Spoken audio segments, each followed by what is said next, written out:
You keep waiting to feel confident. You tell yourself, once I'm confident, I'll speak up, I'll apply for that job, I'll talk to that person. But the truth is, confidence isn't coming because confidence isn't something you get first. It's something you build after. You don't need confidence, you need courage. Most people think confidence is like a light switch. One day it just turns on, but in reality, confidence is the result of doing hard things without feeling ready. When you look at someone who walks into a room like they own it, you think they're just naturally confident. No, they're just comfortable with discomfort. They've failed enough times that failure doesn't scare them anymore. Confidence isn't a personality trait, it's a skill built from the scars of trying, falling, and trying again. So if you're waiting to feel confident before you act, you're stuck in a loop that never ends. I used to be like that too. In school, I'd never raise my hand. In conversations, I'd rehearse what to say in my head 100 times and still stay silent. I kept thinking, once I'm confident, I'll finally speak up. But years passed and nothing changed because confidence never shows up uninvited. The first time I broke that loop wasn't because I felt ready. It was because I was tired of feeling invisible, so I spoke, voice shaking, hands trembling, and guess what? It wasn't perfect, but in that moment, I realized something powerful. Confidence doesn't come before action, it's born because of it.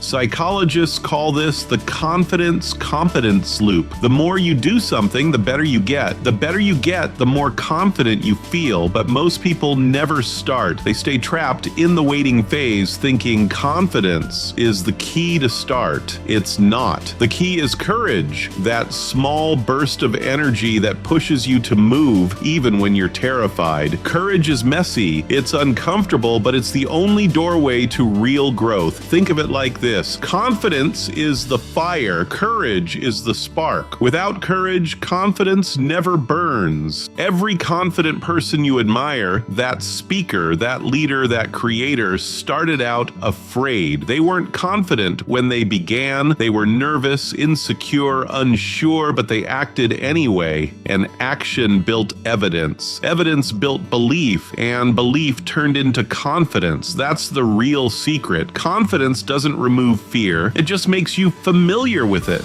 So how do you build it? You start small. You speak up once in a meeting. You post that first video, even if your voice shakes. You take that step even when your brain screams, don't. Every time you do something scary and survive it, you teach your brain a lesson. I can handle this. That's how confidence grows, not by watching motivational videos, not by repeating affirmations, but by collecting real proof that you're capable. Because your mind doesn't believe what you say, it believes what you see yourself do. So stop chasing confidence like it's some magic feeling that appears one morning. You'll waste years waiting for something that only exists on the other side of fear. The people who change their lives aren't the most confident. They're the ones who act scared and do it anyway. Courage doesn't mean you don't feel fear. It means you don't let fear decide for you. You don't need to feel confident to start. You just need to start to feel confident. Confidence is the reward for courage, and courage is the decision to try even when every part of you wants to hide. So stop waiting for confidence. Start acting with courage, because once you do, you'll realize you were never lacking confidence. You were just missing proof that you're capable, and the moment you prove it to yourself, everything changes. Confidence doesn't start the journey, it's built along the way.